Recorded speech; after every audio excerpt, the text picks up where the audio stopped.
Greetings, everybody, and welcome back to Walking with Reviewers, is what we decided to call this series. Where we reviewing various paleo media, including Walking with Dinosaurs. I'm Zero Yeti, and I'm joined by. Hi, I'm our Master 101, the other part of this channel. This was not run by me. I voted to call it Busting It Down Thadiana style with dinosaurs. But I guess I was outvoted, apparently. I'm kidding. No, I'm being dumb. Oh, hi, I'm Avery, also known as Aura Master's British twin. The fuck up.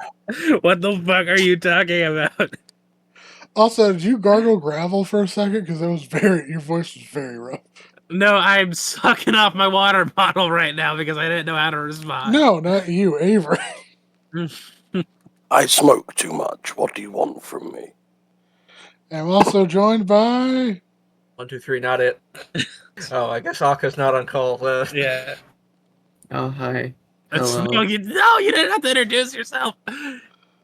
This No, is it's okay. Aka.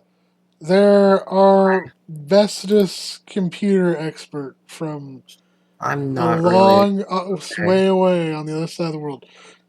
Okay. They have a house in the Stardew game, and they never show up. Sorry. No, don't apologize. And they're joining us today instead of Braden. Despite being this Hi. is the episode that Braden was most looking forward to. Because Oh, really? yeah. Oh, that's super sad. This is Cruel Sea, which is the third Walking with Dinosaurs episode. Where it stars creatures from the mid-Jurassic in and around what is now Avery. Yeah, I mean, close enough. They used to be Avery? It takes place at what's now the Oxfordshire, like the Jurassic coast of England. Fascinating. Yeah, a place that I really Please need fuck. to visit to go fossil hunting. Cool. Yeah.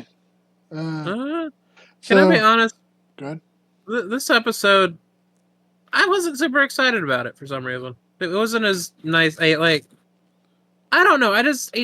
In my mind, I didn't enjoy it as much as the first two. It's because you're a dirty landlubber. Okay, you know what? You have a water allergy. It's fine. I'm gonna commit heinous acts. Nick hates water, confirmed. I'm not IGN when it. 7.8 out of 10. Too much water. I am not IGN reviewing Alpha Sapphire. You sure? I'm pretty sure. Apparently, this episode When was was the called last time you got checked? Jurassic Coast when it aired in the United States. Well, yeah, I could see that. Oh, wait. When were the what's the word? It says something about the horseshoe crab scenes being cut.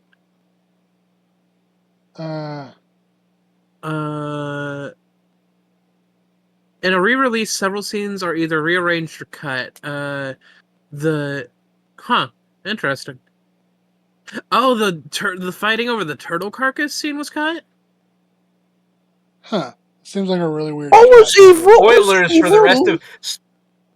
the rest of the episode, ladies and gentlemen. It's like what's even left after you cut all this? You get 5 minutes of here's the sea of 150 million years ago. Stock footage. Good night. That one stock footage of the cloud of sardines that we saw multiple times. Because they remove Cryptoclast, they remove Ramphorhynchus and horseshoe crabs, they remove the Streptomondylus fighting over a turtle carcass, and they remove the storm scene and basically the entire ending. What's left? The birth of that one guy. Birth of a Nation. No, you sit down. She doesn't even go here. If we could not talk about one of the worst movies ever made.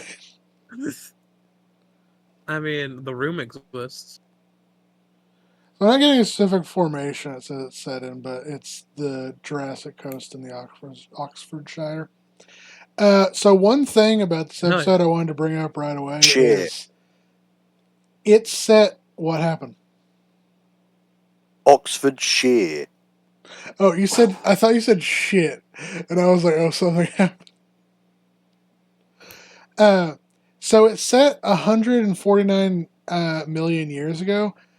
Over half the animals in this episode are from like 160. I don't know why it's not set at that time. Could it be because I don't know. Maybe there's not as many as I was gonna say something intelligent, but I forgot it. Okay. So, anyone's general thoughts on the episode? Let's see. You go first, Beth. Sorry. Yeah, I can understand how it did feel a little less exciting than the other two episodes. A little. I can understand that. Stag, did you get an ad blocker? There's no ads. Don't jinx it. don't fucking jinx it. I think it's because I really like practical effects and stuff, and it felt like this episode was very practical effect light, if that makes sense. Well, Because they had a couple practical effects. There was a couple Rhamphorhynchus puppets. There was some Ophthalmosaurus puppets. Yeah, but then the rest of the episode took place in the water. There was Eustreptospondylus puppets. Well, there was multiple scenes of the puppets underwater. Oh, really? Oh, shit, I thought that was CGI. Basically, Aura wants us to be the Muppets. Is that so wrong? I think everything would be better if we had the Muppets. Well, I prefer the Muppets under when they were their own distinct thing and not owned by Disney. That's fair. Yeah. Anyway, what are your thoughts, Akka? I don't know, the dolphin things. Those things that they were pretty silly. I liked how round they are. Ophthalmosaurus. And then Avery, you would probably have the most thoughts about this, seeing as it's your hometown, your backyard. Seeing as you lived there and witnessed everything. Yeah, I was there for the whole thing. It was harrowing, I tell you, harrowing. Damn, you're old as shit. I'm kidding. Yeah, Nick, this is a Muppet. Yeah, I'm older than any of you could possibly imagine. I've seen so much. Elder God. Oh. I'm probably older. Yeah, maybe. Well, honestly, I actually have very vivid, because if you haven't seen the previous episodes, dear viewers, me and Zeriette are the only ones who've seen this before. And this episode I do have vivid memories of as a child, and I'm not sure why. Maybe it's just because, like, Pleurodon being this colossal beast and, childhood imagination running wild with that. Maybe. But yeah, I've very cute little ichthyosaurs, which I believe were among the first kind of marine reptiles to be discovered, I believe, apart from maybe the mosasaurs. Yeah, well, I'm actually not sure which came first, Plesiosaurus or Ichthyosaurus, but they were both found by Mary Anning. Hang on. Neither which quite feature in this episode because they're close relatives. A related species feature, but... So let's see. Ichthyosaurus was found in England by Mary Anning in the early 19th century, and the name was first used by Charles Conning in 1818. Yeah, so pretty fucking early. And then Is this misinformation, or is Mary Anning indeed the same woman who the rhyme "She sells seashells by the seashore" is about? It is one and the same. Yeah, I thought so. I was just like, is this just misinformation? Yeah, fun fact for you all, I guess. And then Plesiosaurus was found by early paleontologists fossilized Mary Anning, the early giraffes of the Lower Lias group, coast to England, in December 1823. So Ichthyosaurus was first.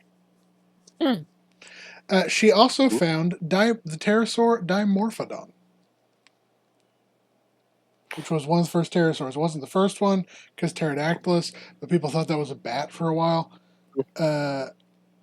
I mean, I can see why, You find especially something that weird, yeah. early paleontologists. The She thing is found this. Dimorphodon in 1828. The thing is, this bit is kind of very interesting, just because a lot of discoveries were made, just because it's so rich in relatively complete specimens, just because of the composition of the rock itself. Like you literally will go to the Jurassic Coast and you can spend an hour there and you will find things like ammonites by the boatload, and if you dig enough, you will eventually find pretty complete specimens of all these marine reptiles and little pterosaurs. It's one of the reasons I want to visit the site at some point in my life. Oh yeah, sorry, I eat all their bones. That's why you can't find complete ones. I'm sorry. Oh no, they're very complete. That's the point. Oh, they're very complete. Oh, okay. Yeah, Sorry. I guess. that's why they're some of the earliest discoveries, really, because fossils that were discovered earlier than that were usually misidentified because it would be very fragmentary. So you find like a single bone, and they just wouldn't know what to make of it. A lot of it probably being lost or destroyed. Mm. But when you find something that is a complete specimen in the rock, then it's kind of hard to misidentify what it is, if that makes sense. So what I'm hearing is that I'm not eating the bones fast enough. You know, you're not even really eating bones, you're eating rocks. You keep trying to commit to this bit and then just getting it wrong. And then you keep doubling down, but it's not helping anybody. Bits are not meant. I'm sorry. When have bits ever been meant to fucking enrich you as a person? Am I a fucking GI Joe at the end of the episode? PSA.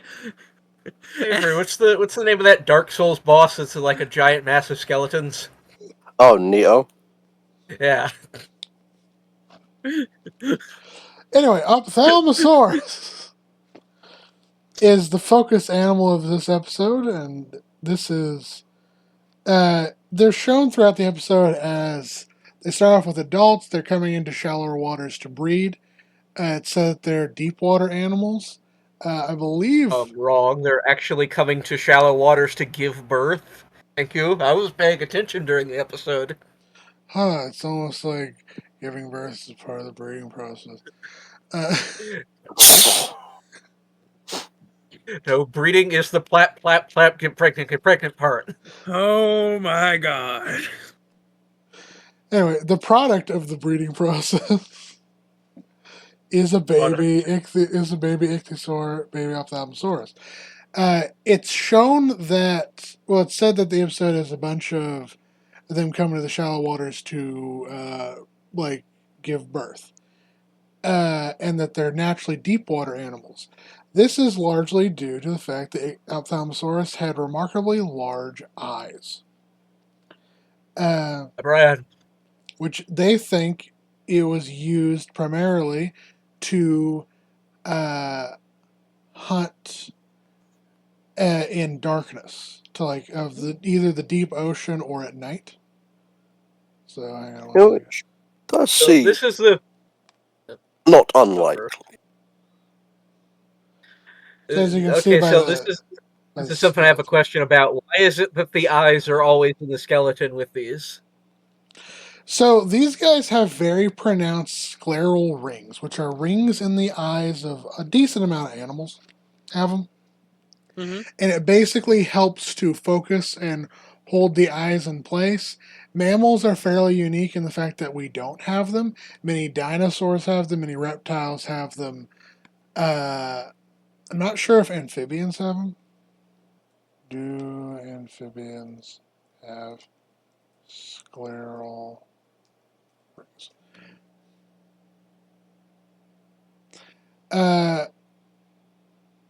So extant crocodiles, snakes, amphibians, and mammals do not have scleral rings. Fish have scleral rings, though. Many birds have scleral rings. Okay. So, so does that mean that like the reason why these rings are? I assume it's because they fossilize along with the rest of it. Yeah, it's Yes. because they just made a bone, so they just Oh, the rest. okay, that's fun. And you can see they have remarkably large eyes in proportion to their skull. Which generally you find large eyes in deep water creatures, such as like the colossal squid, which has the largest documented eye on Earth. Really? Yep. Yep. It's Damn, like that was a cool. giant fucking eyes. Oh. Jesus. Well, that's actually from a swordfish right there, which are also deep water creatures. What was I gonna So, say? so them implying that they probably spent at least some time in the deep water is not the most unlikely of speculation. Yeah, and then you also see larger eyes like in owls for creatures that are primarily nocturnal as well, mostly because it just you're in low light conditions, a larger eye helps you focus better. Yeah, it just gives you a larger kind of retina to catch light, more or less.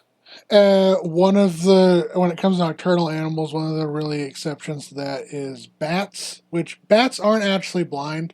Many of them can actually see quite well, but they don't have huge eyes because they mostly rely on echolocation. Yeah. What's going on with that one down there in the bottom right? Oh, I closed the tab. I'm sorry. Do you think? Do you think giant squids would make good calamari? Maybe. Are you talking about this one?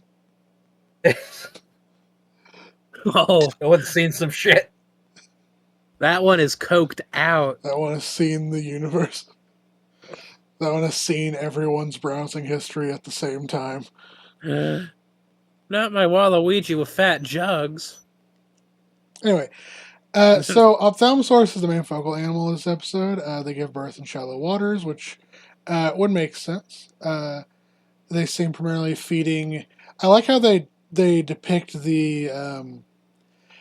I forget what it's exactly called, but it's the vertical migration that happens in the ocean, where a lot of deep sea creatures come up to the surface, and they swim back down. And that's you can see that basically everywhere with deep water on Earth today, and it's more than likely that goes back far into Earth's history. Hmm. And it's neat to see that takes place and that's showcased in a paleo documentary. We know a decent amount of Ophthalmosaurus, mostly because it's known from some fairly complete specimens, and many many ichthyosaurs in general are known from fairly complete specimens because they tend to preserve fairly decently unless you have like some very fragmentary giant ones. But yeah, Ophthalmosaurus was first described by Harry Seeley in 1874. And let me just look at the description. Oh yeah, another thing about that they say in the Walking with Dinosaurs episode is they say that the young have teeth while the adults are mostly toothless, or the adults are completely toothless. This is not actually true. The adults did have some small teeth, but this is further weirded because in the episode, the adult models are shown with teeth. Teeth. So Yeah. they got it right, but the narrator got it wrong. Overall, the Ophthalmosaurus is probably one of the animals in this series that holds up the best, if not the best. It's just really well presented. They showcase it having realistic behaviors. They showcase it having a cool coloration. Even like the overall, like roundness, rotundus. We know from some preserved ichthyosaur remains that they had blubber. Not unlike modern cetaceans. We know that they had dorsal fins that were mostly flesh and cartilaginous because of like. There's several ichthyosaur impressions in rocks where you can see where the tail fluke would be or where the dorsal fin would be. But because those aren't skeletal in nature, they don't really preserve that often. But they preserve in exceptional cases, which thankfully with ichthyosaurs we have a decent amount of. We fuck with fat bitches on Factutainment here.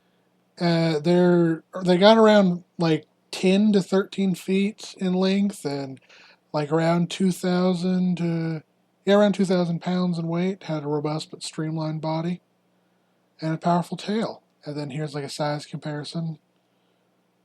So there are dolphins that get that big. That man should get to the surface and not be standing there. Okay then. No, Beth is right. Why is he standing on the ocean floor? And I thought He's it was gonna drown. and I thought it was neat that they showcased their life cycle. So where do we want to put Ophthalmosaurus? I mean, the first one that shows up is pregnant, so that means we got to give it an S rank. Yeah. Yeah. I'm okay with an S. Is that it's one of the best representations we have in the show. In real life, he was a funny little guy, and then in the series, he was a funny little guy. Well, it wasn't exactly little, but yeah. Or a guy. Okay. I'm going. I'm gonna. Oh, you're going? Oh, bye. I'm gonna Chernobyl this whole location. I don't know what I'm saying. Chernobyl. The point is Yeah, S rank. people stop slamming fucking doors. Could you also Just stop slamming slamming the doors in this house. So S rank. So who all said S rank? Yes. Yes, I did. What would you give it, Aka? I don't know. I don't have any comparison. Okay. So S rank for Ophthalmosaurus. The ranks are made up and the points are meaningless. So from one of the best depictions of the entire series to a notoriously not amazing depiction, we'll go to probably the other big focal animal of the episode. Magical Leopleurodon, Charlie. I say, they're just a guy. So the reason I bring this up is that the Leopleurodon in the episode is stated at being one of the largest creatures to ever live. At over 25 meters long, and I want to say they said like 50 some odd tons. 150 tons. 150 tons. Jesus. Okay. So Avery, what's meters in you're British math? What's 25 meters in feet? About 75, 80 feet. Okay, so they depict it as the size of a large sperm whale, with the weight of almost a blue whale. So the real Leopleurodon got around 16 to 23 feet in length. You cut off there for a sec on my end at least. In real life, Leopleurodon got 16 to 23 feet length, which is roughly 1/3 of the size of what it's depicted in the episode. Yeah, that's something I pointed out when we were watching the episode. Every time they say, "Oh, it's one of the greatest, biggest thingamadoos out to ever live," and it feels like they say that every episode. Well, like, it's fairly infamous because even at the time, this was We just knew flat it out was. wrong. Now, it's believed that they got this estimate of being 25 meters in length, because this is like in comparison. This is how big it is in the episode. This is how big the real one was. Uh, because there is some fragmentary, indeterminate pliosaur material known from the same formation as Leopleurodon, which some people have attributed to Leopleurodon, but it's too fragmentary to like actually assign to Leopleurodon, and it's also based off of. There's a couple other pliosaurs that got fairly big. There's the infamous Predator X, which I at first thought Oh, it's might have awesome. been the fossils they're talking about. Predator X is actually from what? It's a Predator X Xenomorph.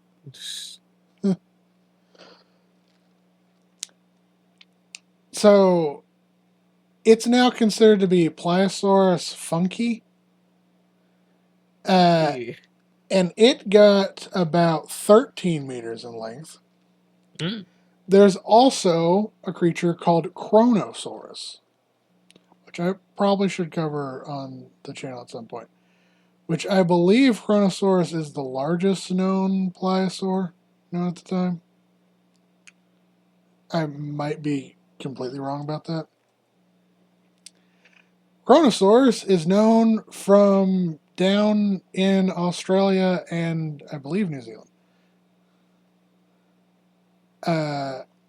And Chronosaurus got to.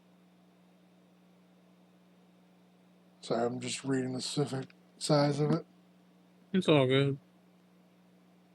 So there's previous estimates that it got to upwards of 60 feet.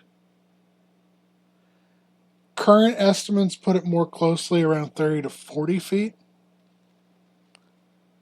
Which, don't get me wrong, still pretty fucking huge. But nowhere close It's humongous. to what it's portrayed as. So this is its historic reconstruction. This is its modern reconstruction.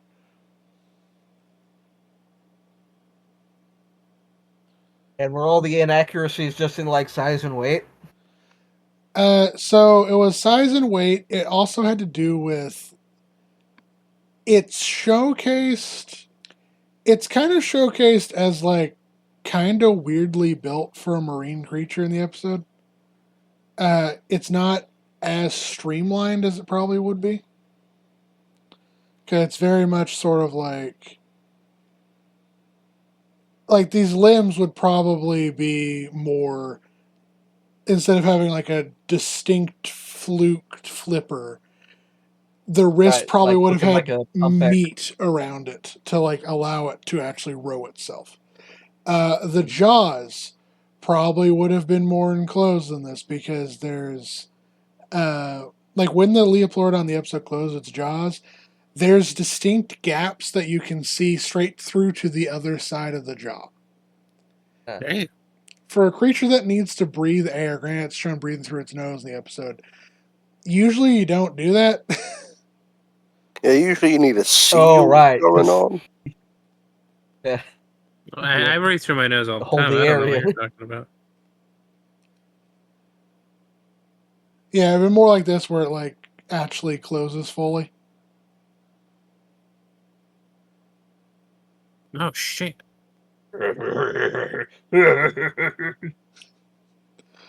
And then one last thing, we now know that the vast majority of plesiosaurs and pliosaurs, so plesiosaurs and pliosaurs are actually sister taxa, they're in the same group.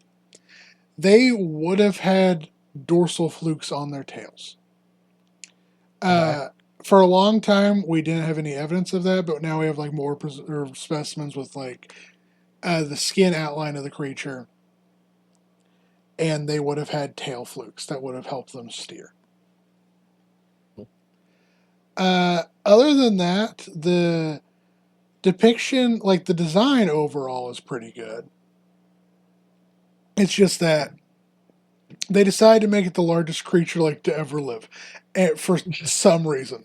Like they found a creature that was 7 to 10 meters. They found fragmentary evidence that suggested there was a creature that may have been very similar that got up to 20 meters, and they just added 5 out of nowhere. Holy shit. It's just like, I don't know what math they were doing, but it's the most awesome. extreme example of oversizing in the entire series. And that's actually the bit, the magical Leopleurodon Charlie bit. The creator of that said that bit was inspired because the Walking with Dinosaurs Leopleurodon is just like magically oversized. Oh. Also, it's shown launching itself out of the water like a killer whale to catch and... That's tiny. Fuck. You gotta wait. How the way Google Images is now, you gotta wait for it to fully load and then right-click open it, or it'll open the little data thing, whatever. Oh, The Data Squad. someone made a modern version of what the actual size comparison of the creatures would be. They just look scared of each other. Give it to me straight. Would we survive if these things were land animals? Probably. I mean, if they were land animals, they'd just, like, drag themselves along the ground and we could just calmly walk away from them.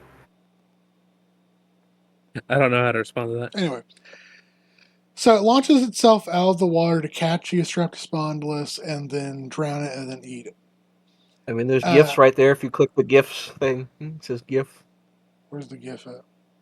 At the top of the page. It says GIF. Probably an animated one. It's loading 1 second.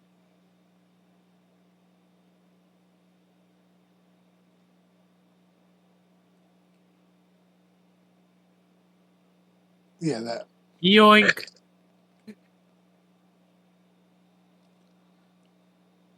Oh, fuck! So, this is based off of behavior that orcas do with seals.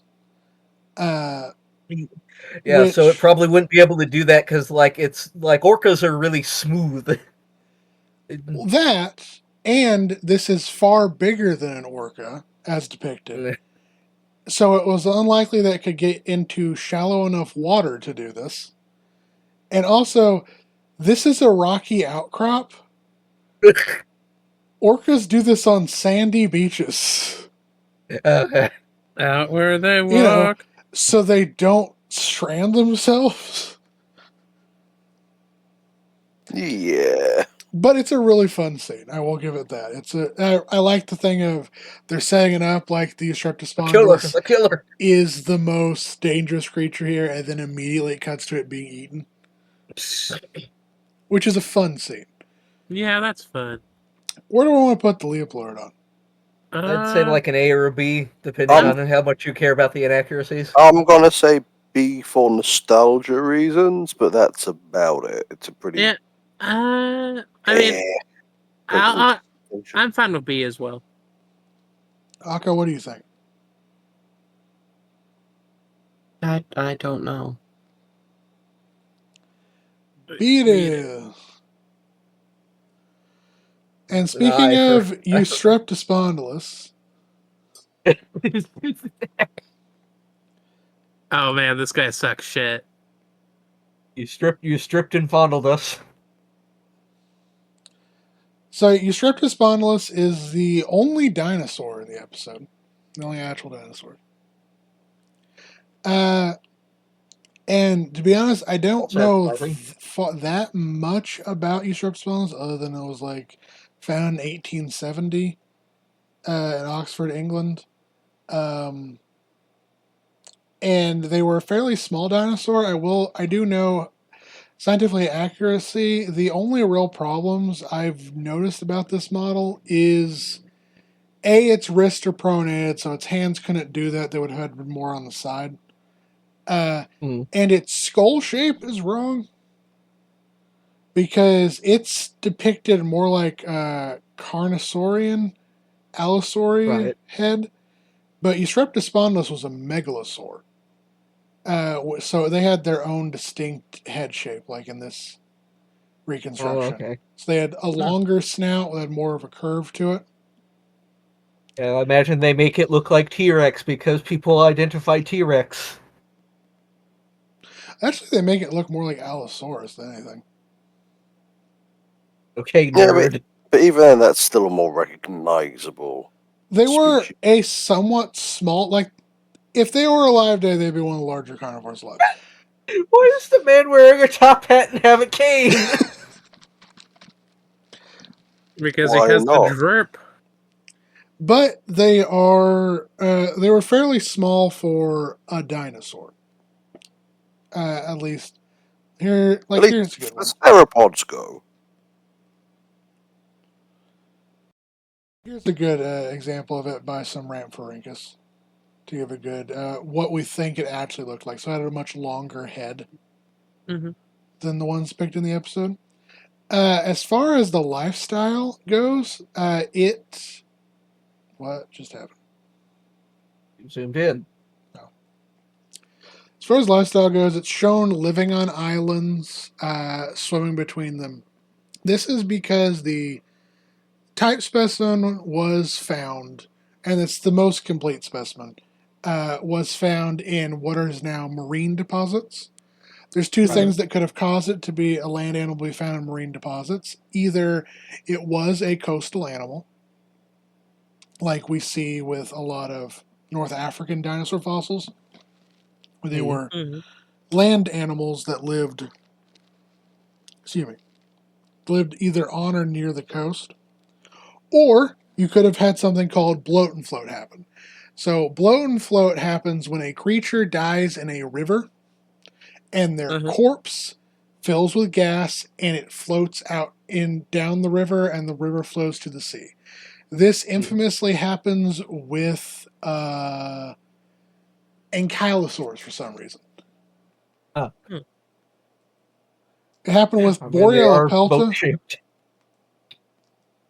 Happened with Borealopelta, which is one of the most complete dinosaurs known. So this is an artist's rendition of what happens with bloat and float.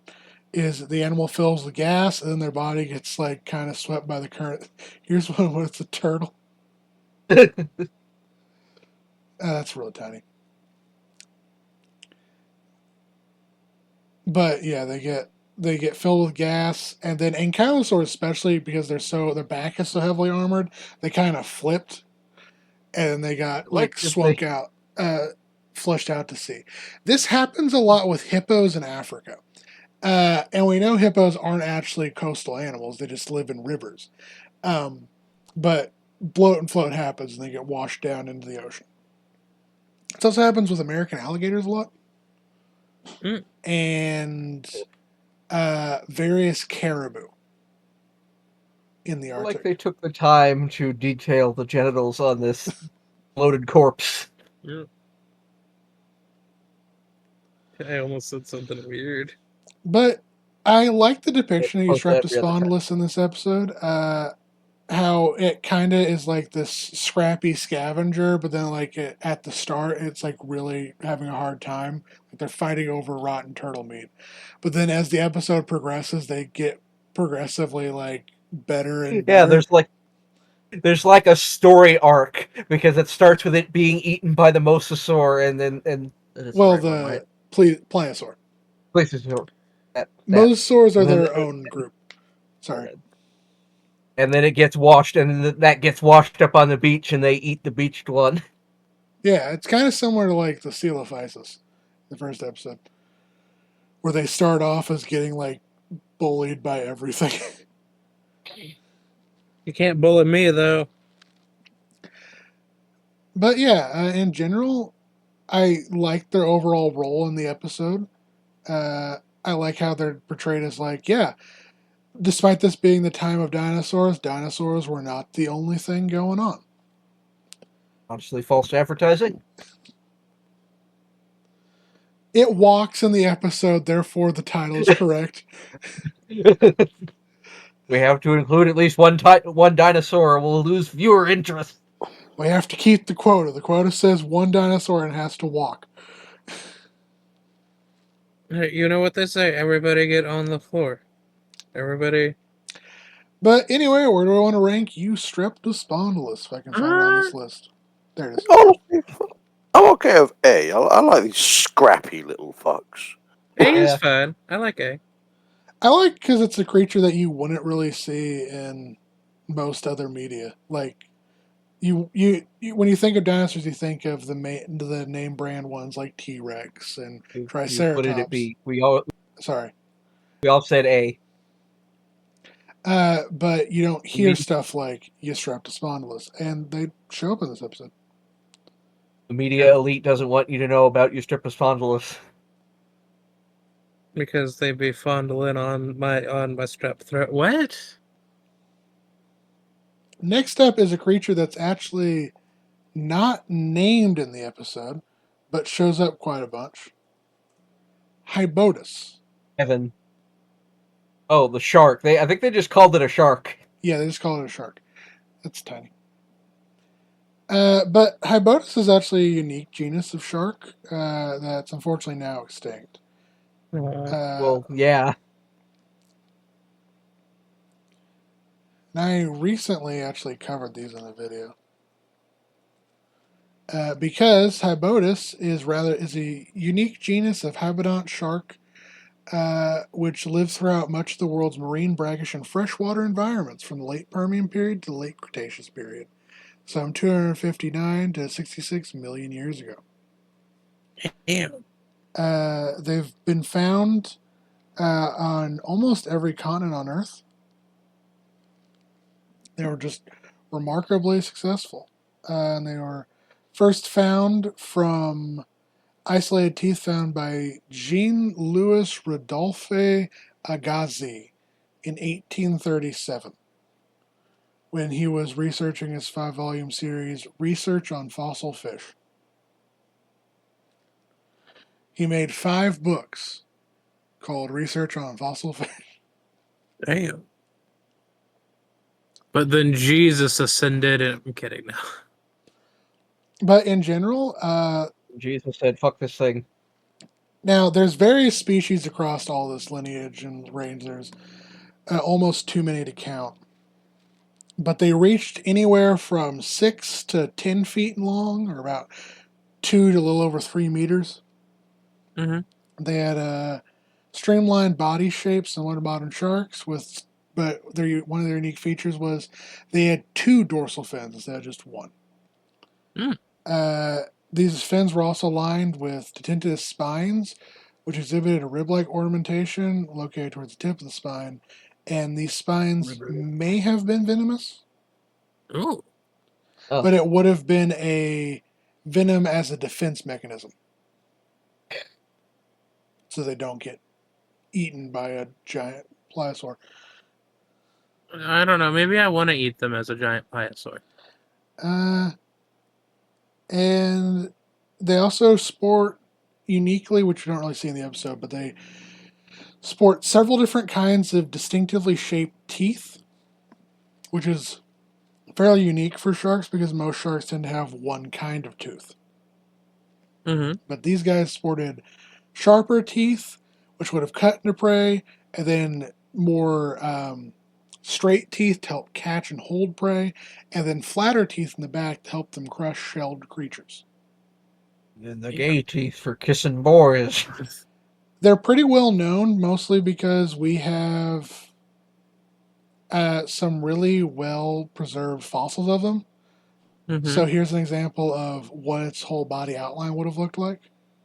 Right. And you can see where the two dorsal fins would have been with the two spikes. Here's another one. And it's just another thing of because they're so common, we just have a lot of fossils of them. I think they were tasty. So where do I want to put these guys? You know what? I'm a hater. I want to put them in C tier. It's just a shark. I'm good with B. I mean, I guess scientifically speaking, which isn't the end all be all, but they are probably one of the most accurate creatures in the film series. Hey, I like I said, I'm a hater. I want to put it in C. I'd be willing to give it B. B. Okay. Scientifically, schmientifically, it's a fucking shark. Hey. Scientifically, it's a Shark, fucking shark. fucking S tier cool. for shark. No. I'm a shark. Okay, I'm a shark. I'm fine with B tier.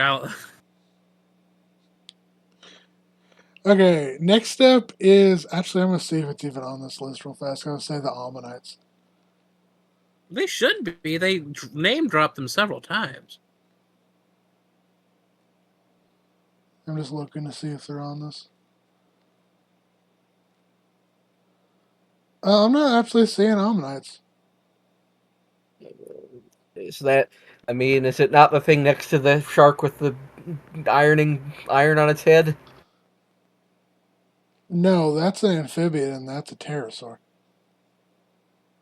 What I forget what we were looking for. Ammonites. Ammonite. They were Oh, right. these guys, the shelled invertebrates. No, I just didn't hear you. I thought you were looking for the flying thing. No. Oh, do you think it's not on the list because it's technically not a dinosaur? Neither I mean, is there are a lot of things that aren't a these. dinosaur on here. You think Okay. that shark is a dinosaur? Hey, look. You know what they say. Sometimes dinosaur boys get the blues. Anyway, I guess honorable Okay. A for Ammonite. A for Ammonite. If I ever find them, I'll throw them up there. They need to have put the names on these fucking pictures because Yeah, they really they're all did. the size of a fucking postage stamp, and they all just blend together.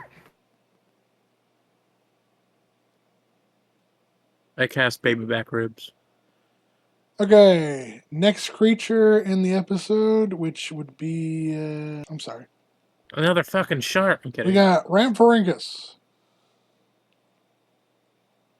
Oh, it's another little shitty flying dinosaur. Like this isn't me being well, actually, it is me being a hater. Let's be honest. Oh, it's the one with the fucking like claw nose.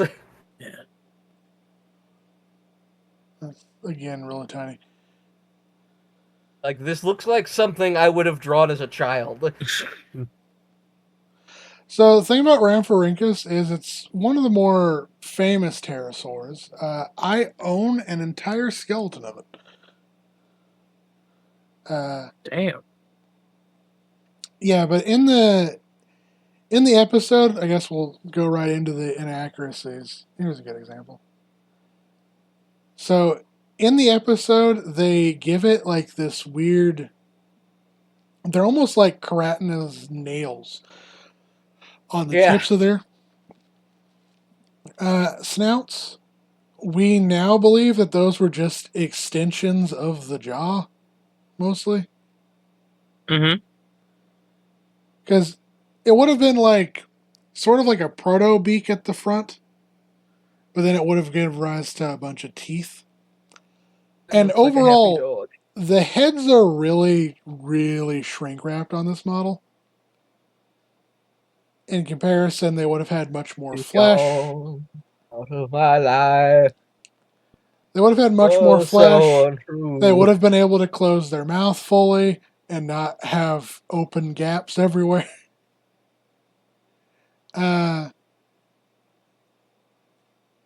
They would have had a longer tail than they would have had in the episode. The wings are pretty all right. I should forget mentioning this. So in the episodes, the pterosaurs always fold their wings in from the sides. They would have in life fold them in from the back because their arms just would have worked that way instead. Yeah.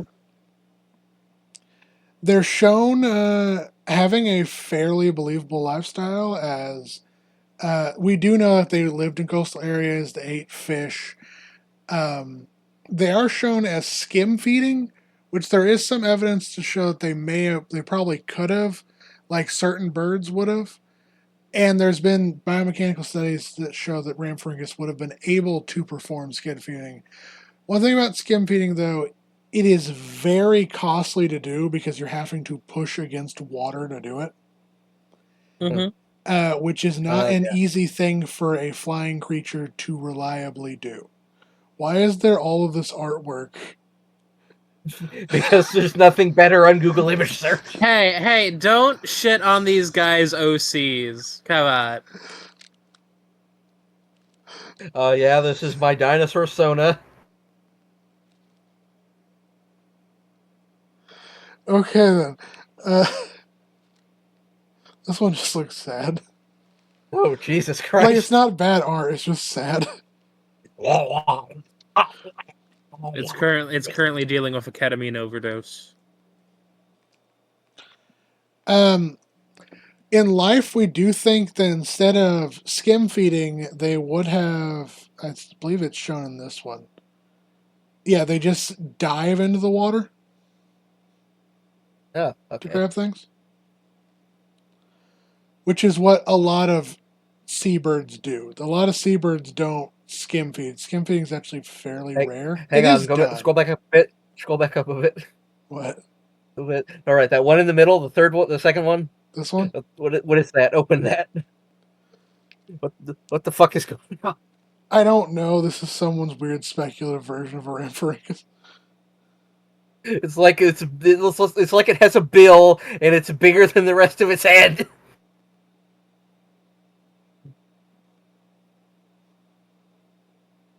It looks like a fucking pitcher plant. I'm pretty sure this is like some pterosaur heresy shit.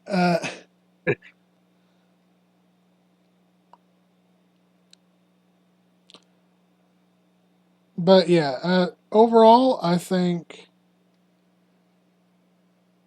the design could be better. Basically, everything from the head down is almost spot on. The head itself is too shrink wrapped. But where do I want to put Rhamphorhynchus? I'm a hater. I want to put Probably. it in C. Yeah, I kind of want to put it in C. It's not They're Rhamphorhynchus. like fucking seagulls. Yeah. Which it makes sense for them to feature in the beach episode. Pretty much. Yeah. If I can find. Oh, so it was normal for seagulls to be featured in the beach episode, but not hot anime girls? What the fuck? What? What are you talking about? What? What are you talking about? Eustreptospanos was there the entire time. I don't know what I said. I think I. Well, Who are you? I have that makes all of us. I cannot find Rhamphorhynchus for life. Is it not the one next to the iron head shark? That is a different pterosaur. There it is. Got it. That pterosaur. So we said C tier? Yes, C tier. Yeah. Okay. And last but not least, our final creature of the episode is going to be Cryptocleidos. Oh, right, that one. Which is the plesiosaur. There wasn't a whole lot in this episode about them, really. Okay, so I have to ask: would they have gone up on land like they're shown in the episode? So that was going to be the first inaccuracy. No, they could not support their weight on land. They would have been like the Leopleurodon. They would have died. Yeah, it looked wrong as fuck. For some reason, they're depicted as reptilian seals in the episode. What the fuck, Richard? So this is going to be tangentially related, but hang on, There was actually kind of a reptilian seal that existed. It was not a plesiosaur. It was something called Nothosaurus. And Oh it my lived god. in the Triassic. Jesus Christ. Yeah, but these things lived not unlike seals did. But however, they went extinct at the end of the Triassic. And they were relatives of Hold it plesiosaurs. down.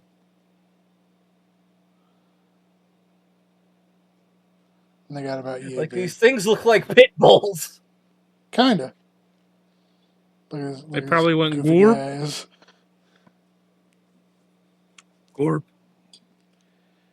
Anyway, Cryptocleidos, as it's depicted here, resting on a beach. They're Yeah, no. kind of. I think they're kind of silly little guys. I would give them a B. I like their role in the episode, how they give like another creature that's in the environment that's actually surprisingly athletic and like fast moving compared to what you would expect. They were a good demonstration of like how these creatures swam, and it's not really like anything else we have alive today, with the exception of certain species of turtles use all four of their limbs to swim. Because you think about like whales only use their tails and their front legs because they don't have hind legs, and even like crocodiles don't even really use their legs to swim. They mostly just use them to like slow down. Overall, the depiction of Cryptocleidos, design-wise, I don't really have any problems with the exception of they couldn't haul themselves on land. So Cryptocleidos was first found in Cambridgeshire, England, in the Oxford clay by Dr. Phillips in 1871. Oh, that's weird, Avery, because I think you were found in the exact same area in the same way. Did you kill Cryptocolitis? It was initially named Maybe a as few of them. I don't remember it quite. was It was a while initially, it was initially named as Plesiosaurus emirus. Hmm. And the civic name means wide femur, referring to its forelimb, which was mistaken for a hind limb at the time. It was then described as a species of Mariniosaurus, and then again as Chimoleosaurus.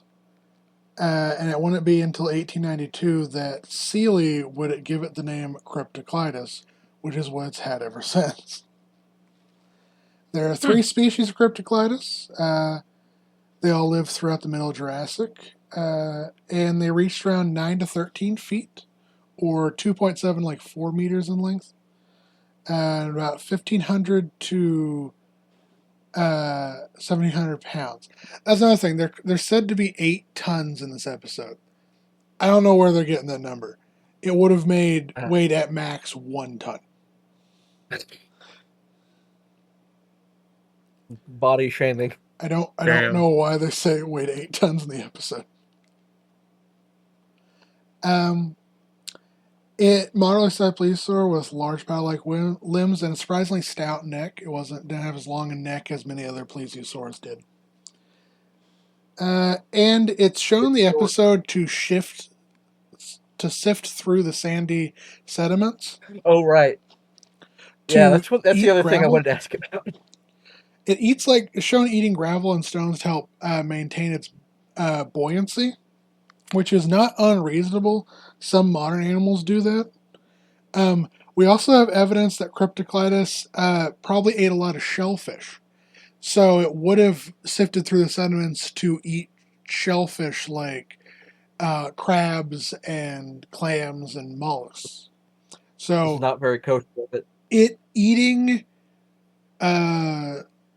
rocks as probably well. an accident. It may have been an accident. It may have been on purpose as well. Again, it would have had a tail fluke. As we know, basically every plesiosaur did. Here's it from the front. And that's just... But yeah, in general, the Cryptocleidos design is fairly He's reading good. the text. It's like looking down and reading the text. Life restoration of sea oxynensis is currently considered a dubious species synonymous That's with my sea name. Eurymeris. I'm made out of what? But yeah, other than it being oversized and shown being able to call itself on land despite weighing 8 tons and being a marine creature, it's a pretty good design. Where do we want to put him? Uh, Probably. Yeah, B for Block Blessed Blonster. Oh, I'm good with B. Okay, let me find it. There it is. Riptoclitus. So B Hell it yeah. is. And this has been our ranking of the prehistoric creatures. And what's our thoughts on the episode overall? Probably a B. It was a little less exciting. Also, one thing I found odd towards the end of the episode when they show the sea storm or whatever. I don't know if it was something to do with the footage they were using and then animating over, putting 3D model over. It's like there was no water and it just looked like everything was flying. Yeah, I Yeah. think it was kind of a slower episode, so I'm good. Yeah. I think B is a good place for this episode. Okay. B And for what's everyone's thoughts on it overall? Once again, I think it was pretty. I thought it was pretty meh. Not because I'm waterphobic or anything. Just It's hydrophobic. shut your fucking mouth hole. You're like the never wet sand. I'm gonna never wet your sand in just a second by pissing on. I'm kidding, no, but I don't know. It just didn't feel like something didn't feel right. If that makes sense. Like the first 2 episodes were pretty solid. I don't know what was going on with this episode though. I think the main species, the species they focused on, whose name I can't remember, off the I one, Ophthalmosaurus. Ophthalmosaurus. I thought it was interesting, but I think that was the only thing keeping it from being less interesting, because it was at least nice to look at. Mm-hmm. I will also give credit to like the Leopleurodon's iconic, despite being I do wrong. think it was funny when the dinosaur on land started just running around trying to grab as many of the flying things as it could. Food! Yeah. Just come here, you little shit. And then Akka, what are your thoughts? Sea creatures. Thank you. Avery, what are your Creatures in the thoughts ocean. on your Poseidon quivers before hometown? him. This documentary on your hometown. I missed out on some of the sights, but I think it kind of covered the area well enough. But jokes aside, I do think this was a slower episode. Don't make it a bad one. So I personally go with a B on this one. I guess a little bit of trivia on this. This was the first episode of Walking with Dinosaurs ever made. Yeah. This was the first one they did. Well, that could explain it. They just hadn't found the Footing. footing. Footing it. Which I do think like the bones of a good or the bones of it's not a bad episode. It's just like, I do see the bones of a better episode in it. If that makes any sense. Yeah. Anyway, this has been this episode